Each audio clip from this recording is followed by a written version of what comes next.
What's up guys, Asian here again with another dungeon guide video. This time we'll be going over Tempest Island. This dungeon is definitely one of the easier dungeons to complete. The only difficult boss here is really the last boss. And it's not so much the mechanics that make her difficult, it's more due to the way the hard mode challenge presents itself. This is just kind of a random pickup group. One DPS is from one of my other guilds, the Shogunate, and the other DPS and healer were pugged. So one thing to note is we all have the quest, so we don't have to do the quest. But if you are doing the quest, you actually do need to kill all the Lamia that are on the beach. So if anybody in your group is doing the quest, do keep that in mind. You do need to kill all the ads that are on the beach. Just like the rest of our dungeon guide videos, we'll be skipping over the trash mob fights, and once we explain the boss mechanics, we'll be skipping over the rest of the boss fight. Moving on ahead, we're going to skip past these mobs on to the first boss, who is the Lamia Matriarch. Comes with a bunch of ads. Tank should pull the boss, face her away from the group, while the DPS and 2 DPS handle the ads.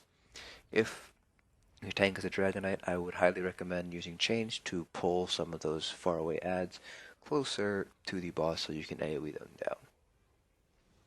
The boss herself doesn't have that many special mechanics.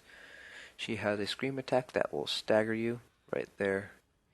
It'll hit you twice. You can shield or heal after the first stagger, and then she'll kind of reposition herself throughout the fight, but she is tauntable despite moving around. Gonna keep on moving ahead past these trash mobs here. A lot of these mobs are spread out, so if your tank is a Dragonite, chains and talons are very useful to use. This is the next boss here. You can see that giant red AoE circle that will continue to move around this zone here during the fight. Just keep yourself moving so you're not in that circle. While you're in that circle, lightning will rain down upon you, doing some moderate amount of damage. There will be a lightning aspect that spawns. It doesn't have that much health. I think it's about 50,000, 60,000 health. Tank can taunt it, and the DPS can AoE them down. Those are the only two moves you really have to watch out for in this fight. Going to keep on moving ahead here, push past these ads, through the door into the next zone, and onward to the next boss. Next boss is also very easy, very straightforward. She is a Nightblade, so she will dual wield, has standard dual wield abilities, comes with a bunch of ads. Again, tank should tank the boss, keep her away, and the DPS should focus down the ads before returning to the boss. She will teleport around, has a twirl attack with the red AoE, and she will sometimes summon a red AoE on top of the tank. Right, so just want to move out of that AoE so you aren't taking damage from that. Pretty straightforward fight. Moving on to the next boss fight. The boss does have a DPS check towards the end. He does have a burn phase. So if you can't get past this boss's DPS check, then you aren't going to be able to complete the dungeon. It's not a hard DPS check. You can survive past it if your healer is good enough, but it is essentially a DPS check on this dungeon. He will sometimes summon a Storm Atronach hand. Gonna want to avoid that. Summon some Storm Atronach ads. Tank can pretty much taunt them, bring them to the boss, AoE them down. When he does that hand, it'll clench down, and that'll stun you if you are inside it. And while you're inside that dome that results after the clench, you will continue to take lightning damage. There's also an AoE stomp move that is centered on the boss. It'll throw you up into the air and stun you for a couple of seconds. So you're going to want to move away from the boss if you see that circle coming on. Once the boss hits execute range, which is about 25%, he's going to enter his burn phase, which is right about here-ish. Once he finishes his move, if he's in the middle of any animations, he will do that, and then enter this burn phase here, where he will continually radiate out energy. That will continue to deal higher and higher damage the longer it is out, and he will continue to do that move until he dies or the group wipes. That is the soft DPS check that I was talking about before. It is possible to last quite a while in that phase, but you 2 DPSs are going to want to burn the boss down as quickly as they can.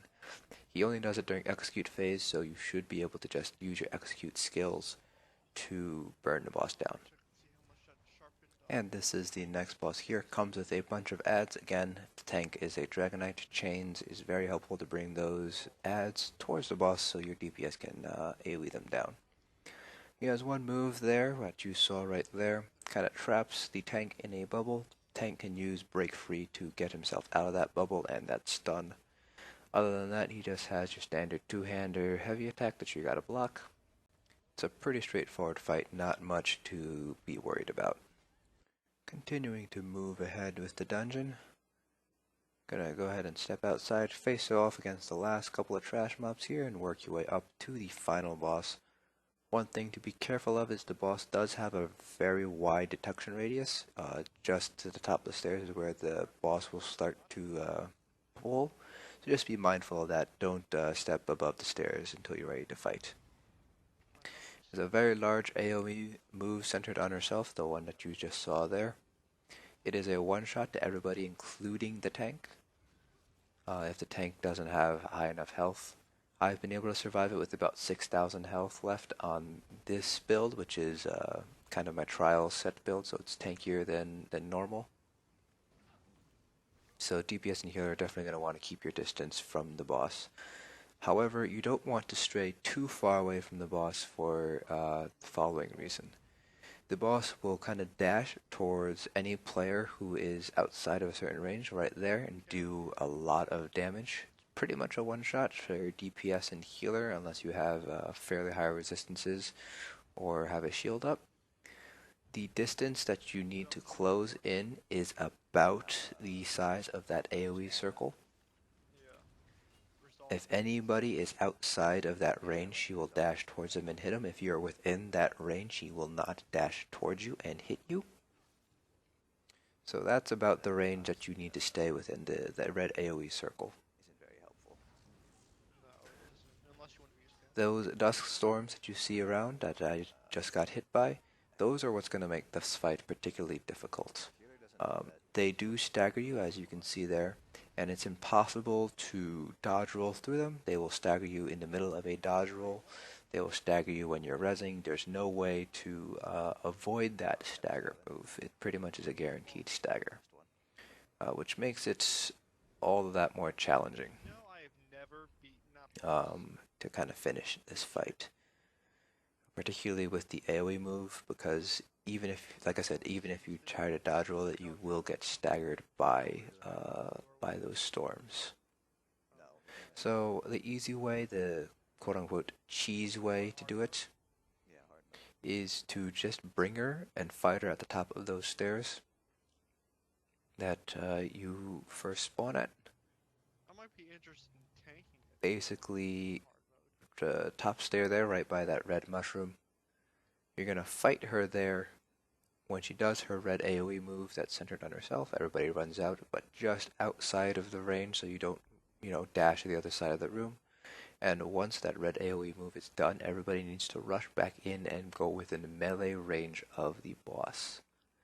That way she will not do the charge attack. You get to avoid that one shot and only have to worry about the red AoE that is centered on herself, on the boss. Which is basically just moving back and forth. And situating yourself there also gives you a little bit more space to move around in case of those dust storms. There's only one at the beginning of the fight, but they will continue to spawn. And the longer you take on the fight, the more dust storms will spawn. So you're going to want to try to burn the boss down as quickly as you can to avoid having the room entirely filled with dust storms. If you are a Magicka user, it'd be very helpful to slot a shield and use it during this fight. That's because she does have one untauntable move. She will cast Lightning Bolt down on a random person. That is not a tauntable move. So you're going to want to keep that shield up just in case she decides to hit you with that Thunderbolt instead. And that's the fight. Tempest Island is not particularly difficult. It's more annoying just due to those storm clouds. But overall, it's a fairly straightforward and easy dungeon to deal with. That's it for this video. Hope this guide helps, and I'll see you guys in the next dungeon.